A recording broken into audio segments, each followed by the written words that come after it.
What if I told you that by simply pressing play, you have already stepped into one of the most ancient initiations in human history? This isn't just a video, it's a doorway. And if you are here, it's not random. It's not coincidence. It's because a spark inside you has finally begun to answer call that has echoed through centuries, whispered by sages, inscribed in stone, carried in silence by those who were ready to see. Chance doesn't exist in spiritual alchemy. Everything unfolds according to law. The fact that you are here means you are aligned with a law far greater than the ordinary mind can grasp. Even if you feel uncertain, even if you question why you clicked, something deeper knows this moment was meant for you. The hidden teachings of Hermes Trismegistus, the Thrice Great, the Master of Masters, are not teachings that appear to everyone. They are veiled, guarded, and they reveal themselves only when a seeker is ready to break through the illusions of ordinary perception. You might have stumbled upon this title thinking it was curiosity, but the truth is, you are guided here by a thread invisible to the eyes but undeniable to the soul. Hermes has worn many names, many faces, across cultures and ages. To the ancient Egyptians, he was Thoth, the god of wisdom, writing, magic, and the cycles of time itself. To the Greeks, he was Hermes, the messenger between worlds, the guide of souls, the bearer of divine secrets.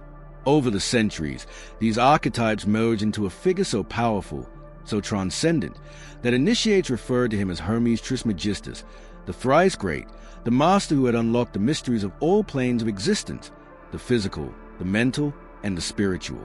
It was said that Hermes was the first to found the mystery schools of Egypt, temples where truth was not spoken like mere information but lived through experience, where every teaching was wrapped in symbols and revealed only to those who had prepared themselves through discipline, silence, and transformation.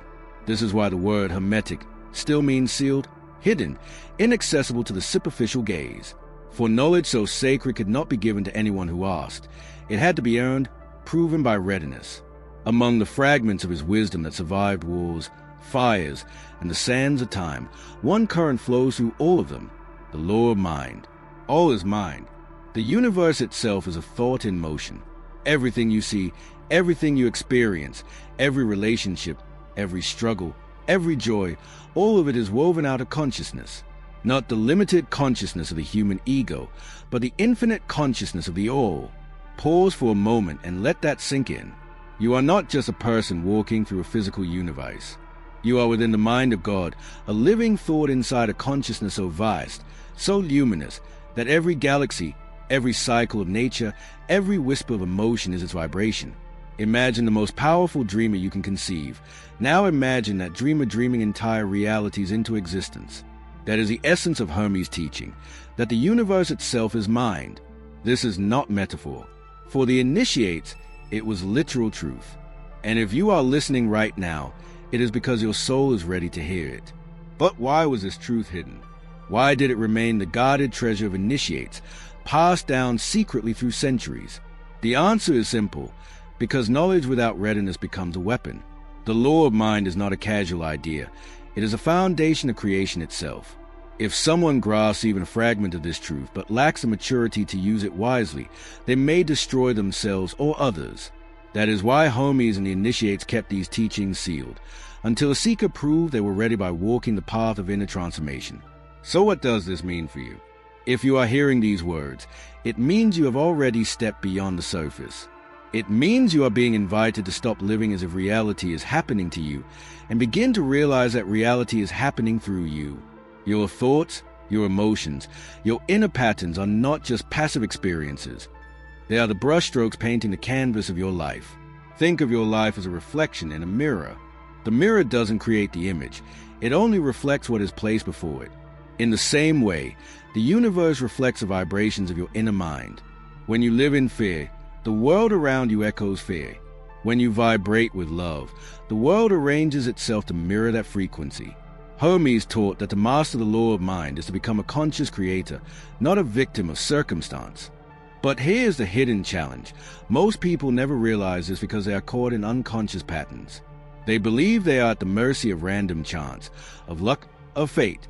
Yet Hermes whispered, chance is but law not recognized. What you call coincidence is simply cause and effect operating outside your awareness. Let me share a story, the kind of story Hermes himself might have used to teach his initiates. There was once a sculptor who lived in a small village.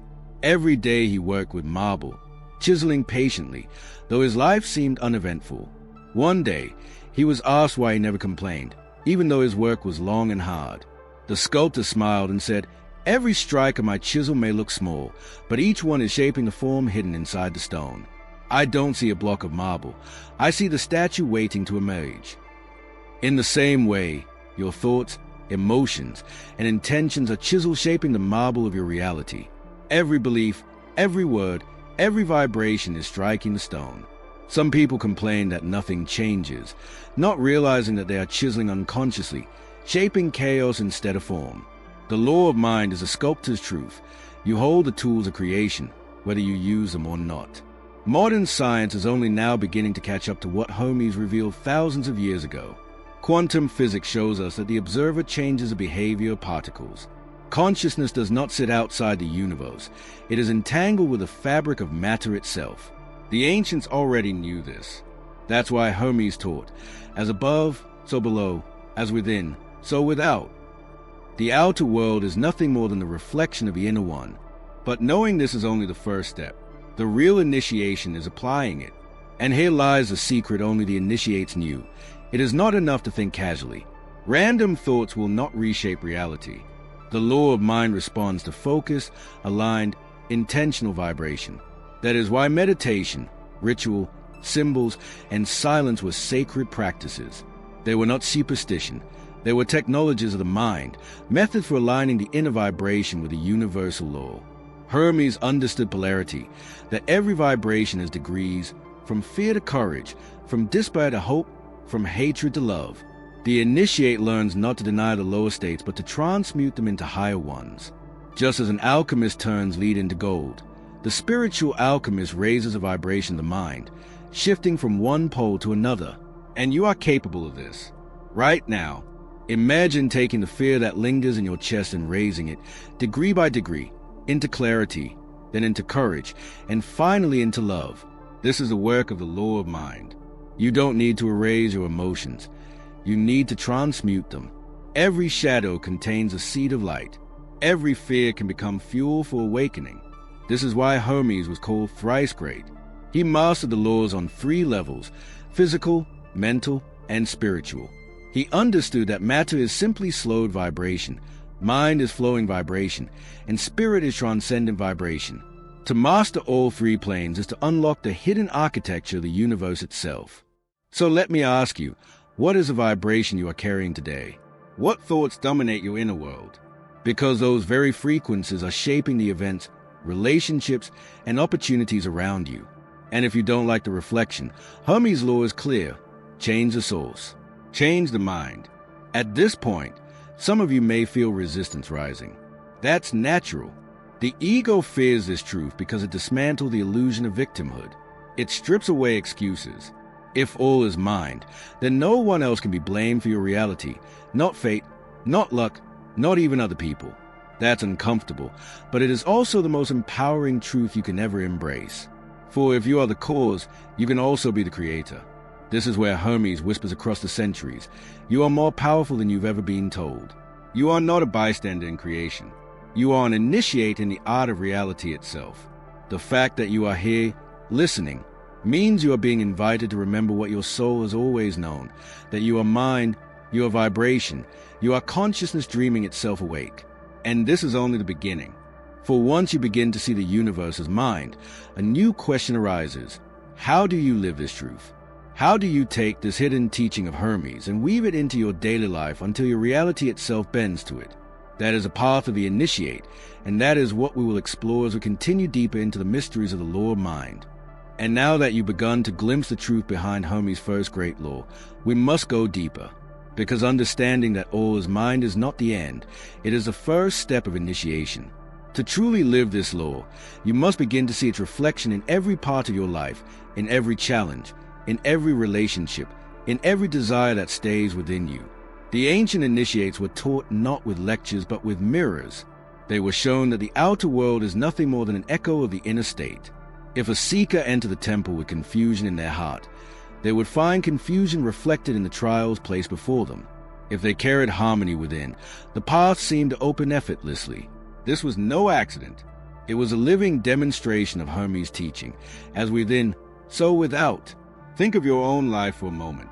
How many times have you blamed circumstances, people, or even destiny for your struggles, not realizing that the struggle was first born within your own mind? A restless mind creates restless surroundings. A fearful mind invites fearful situations. But a mind aligned with clarity, with focus, with love, suddenly doors open, synchronicities appear, guidance arrives from unexpected places. You call it coincidence, but Hermes would tell you it is law. The greatest challenge of the initiate was not learning the law, it was remembering it in the moments of difficulty. Because when life presses down, when the pendulum swings into chaos, the ordinary person forgets and falls into despair. The initiate, however, remembers, this too is mind, this too is vibration, and even here, I'm the cause. One night, centuries ago, a young disciple asked his teacher in the temple of Hermes, "Master, how can I believe that all is mine when the world feels so heavy, when pain feels so real?" The master smiled and handed him a small bowl of water. "Stir this water with your hand," he said. The disciple obeyed, and the water swirled in chaotic circles. "Now look at the reflection," the master said. The young man looked and saw his own face distorted by the ripples. "The reflection seems broken, does it not?" The disciple nodded. "But is your face broken, or is it only the water that distorts it?" In silence, the truth dawned on him. Reality was not broken, it was only his mind creating ripples. This is the essence of the law of mind. Your inner state is a water, and your life is a reflection. Calm the waters within, and the reflection becomes clear.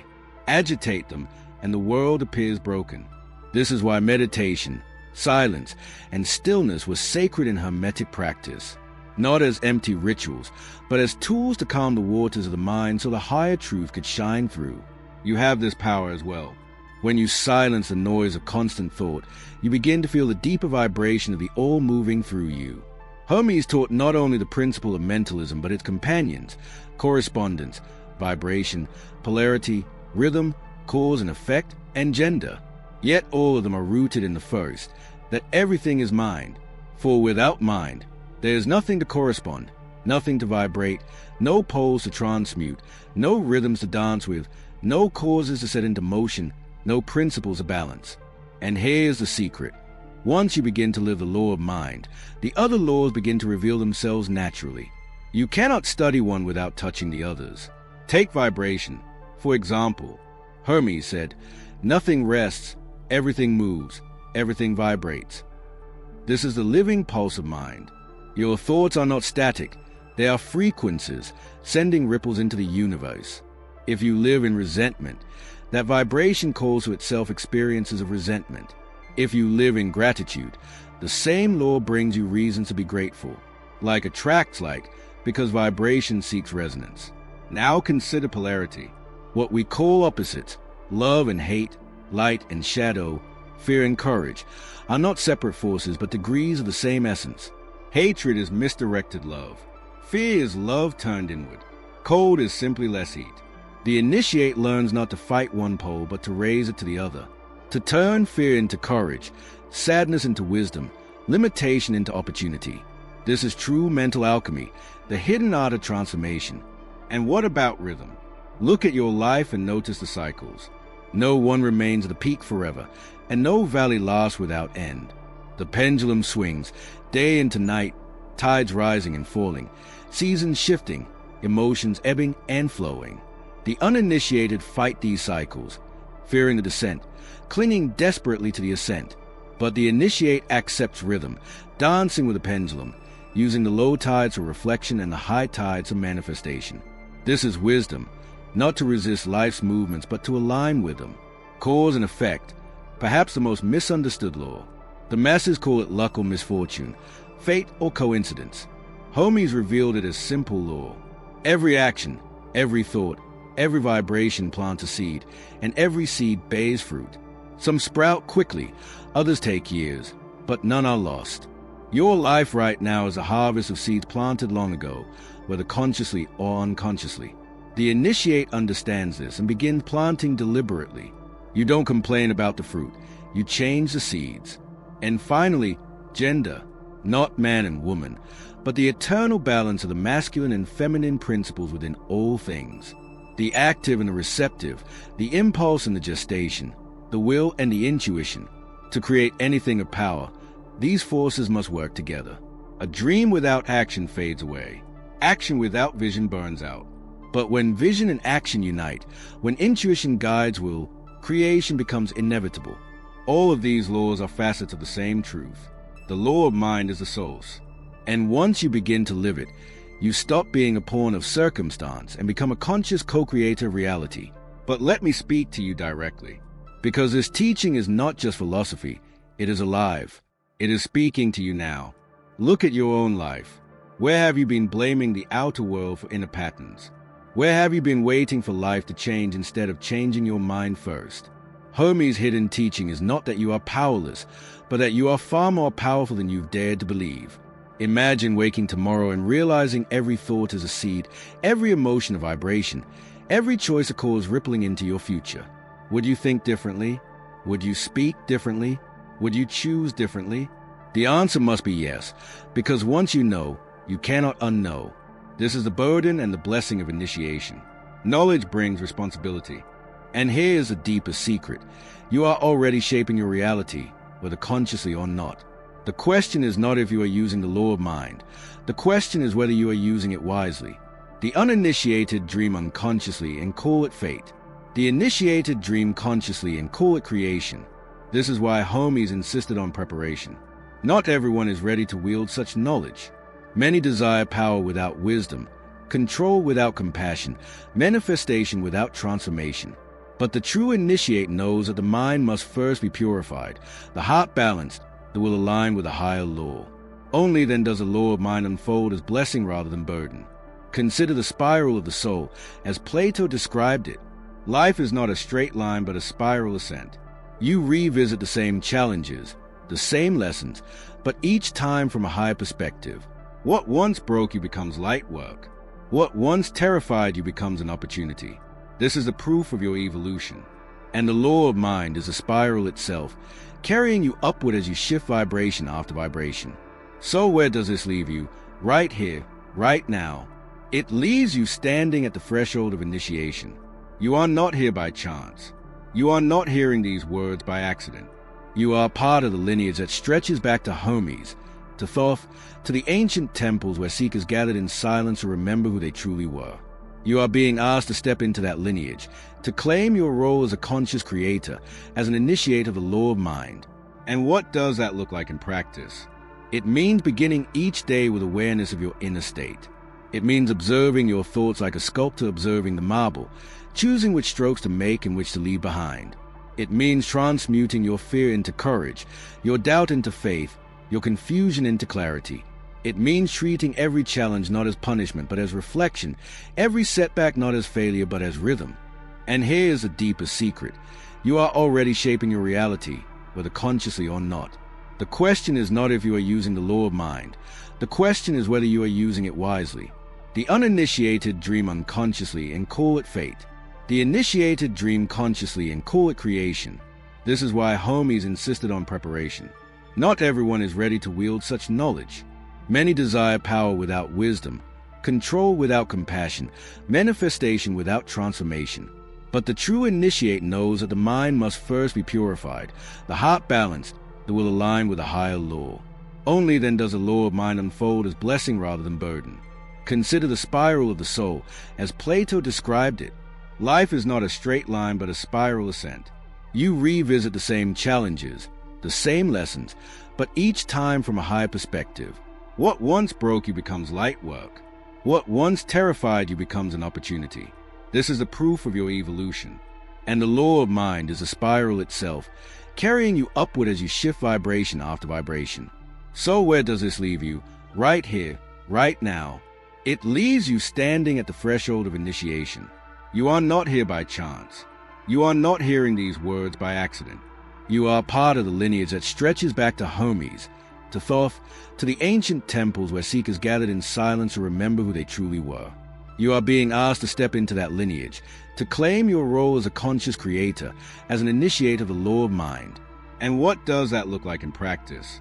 It means beginning each day with awareness of your inner state. It means observing your thoughts like a sculptor observing the marble, choosing which strokes to make and which to leave behind. It means transmuting your fear into courage, your doubt into faith, your confusion into clarity. It means treating every challenge not as punishment but as reflection, every setback not as failure but as rhythm.